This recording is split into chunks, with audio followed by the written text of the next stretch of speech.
let's Yeah. just start off with Jacoby Walter, 6'5", 185-pound shooting guard, headed to Baylor, number 8 on ESPN's recruiting list. I remember when we were watching him at Hoop Summit. Sorry, but I think I leaned over to you. I'm like, God, this dude is going to be a prime candidate for sophomore breakout. Like, I Yeah. really like a lot of Which the was things he's funny. showing. And it's like, God, in year 2, this dude is going to be a problem. Him and Miro Little are going to be a problem in their sophomore year. And now after going through all of the EYBL stuff and the high school stuff, I'm like, this dude's like, I might take this dude top 5. And so where are you at with Jacoby? What do you like? What do you dislike? Take it however or whatever direction you want. Well, I'm gonna back you up there because I think the most important thing for everyone to realize is like we're seeing this is like the first couple of practices we're seeing, and we're just like, oh man, this guy could be a guy that just explodes year 2. Now, this because we're looking at him and he had this frame that I was like, if you just put on 15, let that body mature, there's a lot of really fun tools. And I'm like you, like he looks so impressive, but I was like, is this going to be a guy? And at this time, we're thinking Baylor's going to be a little stacked, and Mira Little looked really good. So we were like, okay, like they might have some time to figure it out. And Jacoby just kept looking really intriguing. And I was like, oh, this also could get a scary point where it's like maybe he is a one and done, but he'd have to really hit the ground running. And then that's where you get excited in the offseason. You go back and watch his film. And I mean, I've watched the games with him at Link Academy, and I was very, very impressed. And then me and you off air one day, like you were telling me, like, hey, you need to go watch his EYBL stuff. It's gonna even shake your cages a little more. And I was like, no way. And then this morning, up at 5 a.m. because I'm a psycho and I'm watching that. And I texted you. I was like, oh my gosh. So I have to give shout out KOC. Like he had a preseason big board. He had him, I think, 3rd. That was kind of an eye opener. Like it's always fun because we start talking about that. And I was like, oh, okay. KOC's on the Walter train early. And then that stuff's so cool. And that's why I'm so excited about this class, because the big boards are going to be crazy. People are going to be putting like, hey, I really like this guy. I think he could be up there. And it's so exciting when people do that, because I'm not one of those like, oh, you're crazy. I'm like, let me go see what he's seeing. Like it made me go watch the film a little bit deeper. And I see, what KOC and some other people are thinking. And now Jacoby's looking like a guy. Like I think I have him 4th on my board from just watching the entire slate. Like he's a guy that pops to me, especially the EYBL stuff. Yeah, I have him at 2 right now. Love And that out of you. Just love it. These rankings, especially at this point, are extraordinarily fluid. Oh, And I could change my mind in a week and move him up. I hear you, but like I'm comfortable right now with him in the top 5, exactly. 100%. And he really feels like one of these guys that could pop and really be that solidified top 5 pick, come draft time next year. But then you look at Baylor's depth chart of, Baylor has him listed as a forward, but he's 6'5". He's going to be a guard in the NBA. But you look at who they have 6'5" and under. They have Myro Little, Jaden Nunn, Ray J. Dennis, D'Antoine Grimes, Langston Love, Omar Adigbola. There's a lot of competition for minutes there for guys who are in the 6 foot to 6'5" range, who, can shoot, who can pass, who can dribble, who can create for themselves, who can play defense. Luckily for Jacoby, Baylor has a history of playing a lot of guard heavy lineups. So I expect him to be out there with 2 of those other guys a lot of the time. But if he's going to get minutes, it's not because he's a high recruit and it's just afforded to him. It's because he earned them. I think this one of my biggest, I guess I'm trying to figure out how to word this. Watching all of the prospects getting ready for the upcoming cycle, one of my biggest takeaways, and I'm looking at all the projected rosters. I'm looking at teams, like who's going to be where. I don't think you're going to want to chase stats this year. Yeah. When you're evaluating prospects, I think a lot of teams are going to be looking at upside potential. Like another guy we're going to talk about in this episode, Jared McCain. I could see NBA teams absolutely loving him, and he doesn't put up big numbers. Yeah. Because I think he's just going to play the game the right way. He might be averages 8 a game, but puts up 5 assists and 4. He just might be a versatile guy. And I think you're going to see that with a lot of guys. And going into like seeing Jacoby at Portland, I would have said like I could project that maybe teams will be like, there's an unfinished product here. Mm-hmm. Going back and watching all of his tape, there's a beast there. And it's not just offensively. I'm really excited about his defense. So you're going to have to stop me before I get off train, because there's a lot of stuff that's really checking boxes with me where I'm like, this isn't just, a potential great shooter from outside. I think Jacoby's got versatility to be kind of a stud, and it wouldn't shock me if he's a top 3 pick or a top 4 pick. You know what I'm just saying? Like there's the foundation for him to really explode. And I know Baylor's roster looks really stacked, but I think Jacoby's two-way upside could almost lean him staying on the court. Because we're talking about, like you said, 6'5", reported 6'10" wingspan, and it looks longer on tape. Like he's just very active, and I think he's a smart player that's just realizing how special he can be. Yeah, and so big picture with Jacoby, our first exposure was my first exposure was at Hoop Summit, and he didn't play a prominent role on that team. And during the practices, he was really working on specific areas of his game, and it looked like this guy is like, okay, the athletic tools look good. He's really working on his shot. I'd love to see that. We got a potential 3-and-D wing combo guard type guy here 2 years down the road. I like that he's working on some stuff. And then you go into the high school film and you watch him at Link, and it's a lot of that 3-and-D stuff, but at a more involved level that we kind of saw from Hoop Summit. And it's like, okay, this dude plays a prominent role on one of the best high school programs in the country. And also, just shout out to Link Academy right now.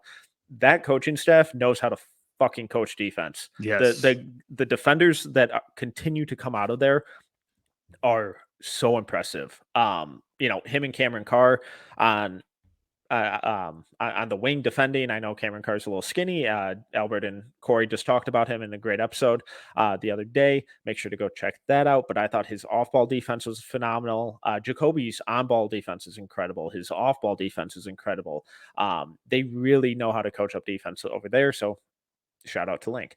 But then you're like, okay, what's the real upside here with a guy who's an awesome defender, good athlete, solid kind of off-ball shooter, creator.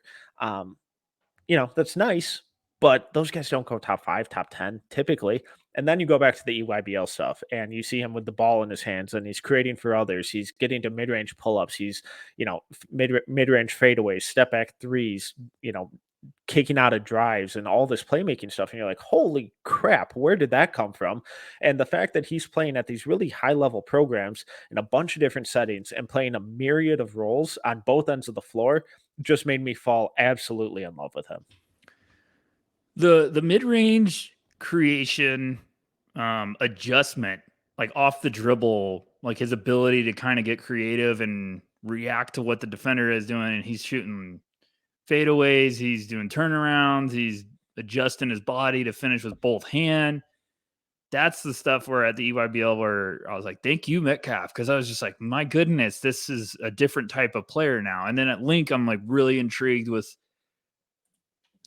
he's really good off the ball too. Like I like how active he can get to create shots, but I always feel like when he's receiving the ball and like trying to go for a shot, I feel like everything it's like sports car brakes. Like everything just comes together and is compact with his shot and it's consistent. And I just feel like the balance is really impressive for a player that young. The defensive stuff gets me pumped out of my mind, especially the off ball. And I'm so happy you said that you love the off ball because I was getting nervous that I was crazy. But there's some really smart off ball awareness activity. I even wrote down on my notes, like, looks to have potential to be a really strong asset off the ball, stays active. He's constantly adjusting his position to try to jump in passing lanes. He's just shifty offensively too. I really feel like it's just a problem, and I'm buying that the shot's gonna trend in the right direction in a hurry. he keeps checking boxes of being a top 5 guy. And that's just, he's going to a team that Baylor is going to be stacked and have a lot of mouths to feed. So are we going to be obsessed with chasing Jacoby Walter numbers all year? I'm probably still going to be more excited about him, even if he's not putting up 20 a game, because we just saw this with Keontae George. Like, that's not their system. They don't have a team usually that's like, here's the ball, take over. It's usually like, you go, rotate. So I just think Jacoby's defense is going to keep him on that court. Yeah, I was going to bring up the Keontae point. So transition. We That's saw why we work so well together. Come on, go ahead. we saw Keontae play a much different role at Baylor than he did at IMG, and we really saw his playmaking shine because he had so many more on-ball opportunities. His defense picked up. There's a higher intensity there. The off-ball movement, the on-ball creation, all of that stuff was heightened to a much higher level than what we saw at IMG with him, where he was mainly kind of just this lethal off-ball shooter. So with Walter, do you think? And I think we both believe that his defense alone is going to get him a ton of minutes. The pairing of him and Jaden Nunn in the backcourt defensively is going to be a nightmare for opposing teams. But offensively, do you think we're going to see him kind of be afforded that Keontae treatment where he is given the some more on ball stuff and some more offensive creation and more offensive responsibilities? Or do you think he's going to be reverted more towards that kind of 3-and-D role? No, I think they're going to put the ball in his hands. I really do think so. I mean, even some of these preseason exhibitions are seeing that he's putting up big numbers. I think that gets the attention quickly. It's the outside shot too. It's just like, if I was that Baylor team recruiting him, I'd be like, we want this guy to be putting the ball on the ground and trying to create. And he's going to be a tough assignment for anyone defensively because he also has that release that's kind of high too. It's like, it's going to be tough to defend. He's really good at stopping on a dime and kind of contorting his body to get that fadeaway angle that just is really impressive. And just the more I watch, I'm just like, woo, this is a guy that I think I'm going to feel really good at. And that's where I've been at when everyone was like dogging this class, like, this. And I was like, Jacoby just saved my excitement because now I'm getting pumped about him. And then I go watch like 4 other guys and I'm like, I'm in. We're in, baby. Like, no ceilings does this stuff. We don't care what prospects are there. Like, I'm pumped for any of these guys, but I think Jacoby's going to be a name that everyone's getting really pumped about quick. And I think you're already seeing that with some draft diehards we talk to on social media. They're like, man, Jacoby's my guy. And I'm like, hey, get in line, buddy. We were here. No, I'm kidding. I just like him, Metcalf, a lot. Yeah. So you mentioned how much offensive creation is just kind of there and waiting to be unleashed. We're going to run through some clips here. Do you want to start with some of the playmaking stuff or a couple of the scoring? You pick. Come on. I love when you pick. Okay. Well, you love mentioned it when you roughhouse. Shout out Bill you Murray. mentioned the mid-range stuff earlier. So let's start with that. So I love this because it shows off that balance that you were talking about earlier and just that patience. And it's nothing overly complicated. Just gets a seam, drives baseline, help defender comes, and he just keeps that pivot foot alive. So he's got this tiny defender on him that he was just abusing this entire game. Gets him on his hip, clear lane to the rim here. Help defender does a good job coming over, stops him on the block. They got him doubled. Jacoby uses shot fake, gets that help defender in the air. And instead of panicking or traveling or turning it over or trying some wild skip pass to that opposite wing, he just kind of keeps pivoting and pivots right around, creates a wide open mid-range pull-up. I think that's what always intrigues me about him is the footwork, because it's not panic mode. It's like he understands just being patient and adjusting, like staying alive. Don't panic and get caught up with, being smothered.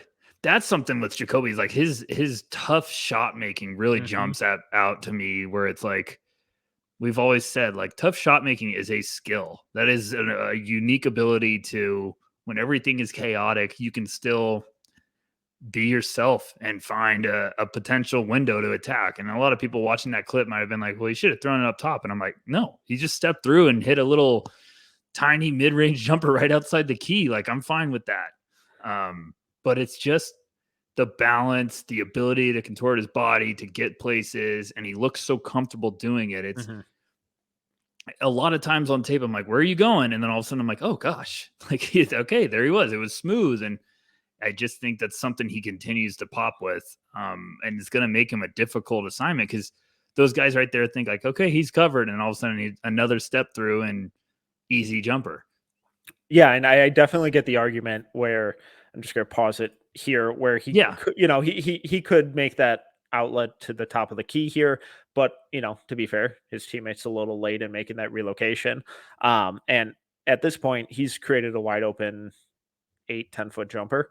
What I love about this is that even though he's fading to his left, just how compact the form is, where the release point is, where the elbow is, everything is where it should be. And yes, he's moving. Yes, he's off balance, but the mechanics don't change despite that. That's I mean, you couldn't have paused it better if we tried again. I think that's what I was trying to say earlier when it comes to you can see him getting like running off crazy screens and stuff, but whenever he has to go up with a shot, everything is like consistent. It's almost like robotic where it's like everything is just hammered home, consistent like fundamentals with the shot. And it's something that makes me like really buy everything going in the right direction when it comes to his outside shot. Cause I think he's going to be someone that's constantly working on his shot. Like you said, we saw that in Portland. Sorry, we keep bringing up Portland. I'm not moving there anytime soon. Sorry, Portland crew. But go ahead, take this one. Yeah, so something with him that I think also really stood out was the handle, and Yes. I feel like it has the potential to be a bit of fool's gold where it can get really loose and really sloppy at times. But then there are times where he's throwing really complex combo moves together. And when they work, it's like, oh boy, that's nice. But it could get away from him a little bit. So I'm really hoping that, and I do think it's going to be one of those things where as he continues to mature, it's just going to get better. But I think this is a great example of what he can do out of the pick and roll and how he can really leverage his strength. So just comes off that screen, uses this little hezzy move, which kind of free pauses his defender and forces the drop defender to pause a little bit, take that half step recovery towards his man, which just opens up the lane a little bit more and allows Jacoby to just go and finish through his chest. Yeah, his handle's going to have to get tighter for sure. I think you could say that about almost 90% of Yes. prospects because you're just going to another level of competition. You got to be able to have it on a string. But I think that's my favorite part about his game is I'm talking about like the feel for the game and the anticipation. And at the end of the day, he will get downhill and go right at you. Like he Hmm. knows how to use his frame and to use the length. And I think that's where the wingspan comes in really nicely with his athleticism. So the understanding of having that just little pause at the top of this Yeah, that hezzy is move so right there. important. Yeah, it's so important, especially for guys like him, where you get someone to just freeze on defense, you can blow by anyone. And then you see that defender kind of gets caught up, like, and right when feels that out, it just explodes. So it's just a It, multi-level scoring threat that is realizing how dangerous he can be. Go ahead. Yeah, no, it's just it feels subtle and kind of insignificant, that little hesitation move, but it's such an important pause in the attack because it just makes those both defenders just pause for that split second and gives him the entire opportunity to get to the rim. And it was just a level of kind of craft and understanding of pick and roll operation that I wasn't expecting from him at this point. Absolutely. All right, we got a couple playmaking things. So this is let me start this over. So gets picked up full court. The handle. This is one of the examples of where the handle kind of looks a little loose, but really nice at the same time. Um, and I thought he just does an awesome job here of handling the full court pressure. Uh, Throws some dribble moves together, and then has the awareness, despite being under pressure, to dump it off to his teammate on the block. I mean, everyone knows how much I love chaos, but I think that stands out to me when it's like you're getting the kitchen sink thrown at you from a defensive perspective. You're getting picked up full court, you're working your butt off, and then all of a sudden looks like a double's coming, and then all of a sudden a late defender's crashing on you. So you're smothered right here by 3 guys. Where's the ball supposed to go? And he understands right away, like, oh, right here. Under control, or you could say under control, but he's still on the money, delivers a dime for an easy 2. And it's just, you threw as much panic mode possibilities at him, and he still figured out a way to make the play. And I think that's something with his game that continues to stand out, whether it's him trying to be a playmaker or him trying to create offense. It's just, he can be uncomfortable and be comfortable at the same time. Like, that really means something to me as a prospect. Yeah. And now this one's a little more in the half court, Oof. but just kind of, just kind of a nice blend of the loose but dynamic handle with the balance and the footwork and the patience that we saw in the scoring clips. So again, targets, sorry to keep picking on this defender here, but crosses him up, gets in the lane, Great feel. attracts the help defender instead of pulling up for a mid-range elbow jumper with a guy coming at him from the front and one lurking behind. He just kind of throws a little shot fake, steps through, and dumps it off to his teammate for the dunk. The shot fake is everything, and I feel like if you could pause on the elbow before he throws that pass, I feel like 90%, no, maybe not 90%. Everyone, if you just saw this screen grab right now, you'd be like, throw it to the corner. Like, yeah, 100%. But because of the shot fake and taking that extra second, it just unbelievably opens up that window, because that help side big is like, oh, I know you're probably wanting to go to the corner. And because of that shot fake, he leaves early, wide open dump off. I think it's just the little details that, if you can show that from a young basketball mind, like, that stuff's going to transform and always be there for you to make efficient plays. And it's going to help out a ton at the next level. It's just a lot of guys that understand the tiny little details can go so long to making you a more impactful player. Yeah, I 1,000,000% agree. And as you can see here on the elbow, that as he's coming to the stop, he sees where that help defender is, that he's on Mm-hmm. the backside of his teammate on the block and is already prepared to jump out back to the corner. And as he makes that shot fake, he does basically just that and just creates that extra step where it's just an easy dunk. Oh, and he knows it too. Like, Mhm. if you see his reaction right after, he knows, like, just where he wanted to go with that. He's just like, He's like, woo! it's Like, like, "Whoo!" that's like, Sweet. yeah, that's literally the Magic Johnson, the he, like, throw it right outside. It's like, yeah, that was sexy. I did that. Yeah. Okay. Which that eh, stuff, sorry, that stuff pumps me up too. When a guy's that pumped about throwing like a dime, you're like, yeah. Most guys get pumped when you throw it a poster slam, but if you're getting that amped up about throwing a dime to your teammate, I'm like, yes. yeah, I'm taking note of that. Like, little stuff. Okay. Any final Jacoby thoughts? No, top 5. Moving on. Okay. I just like him a lot. I'm really pumped about him now. Same. That's kind of the one that, like I said, give KSC shout out, but he was one of those, when I saw that, I was like, oh, perfect time for me to be coming around on my Jacoby Walter film. And then I watched it, and I feel like me and you back and forth the last couple episodes, like off the air, we were like, there's something there. Yeah. And then you finally were like, you need to watch something else too. And I was like, oh gosh, thank you, Metcalf. But that's all I got. Yeah. So he's my preseason number 2. I'm absolutely in love with him. Please don't hurt me, Jacoby.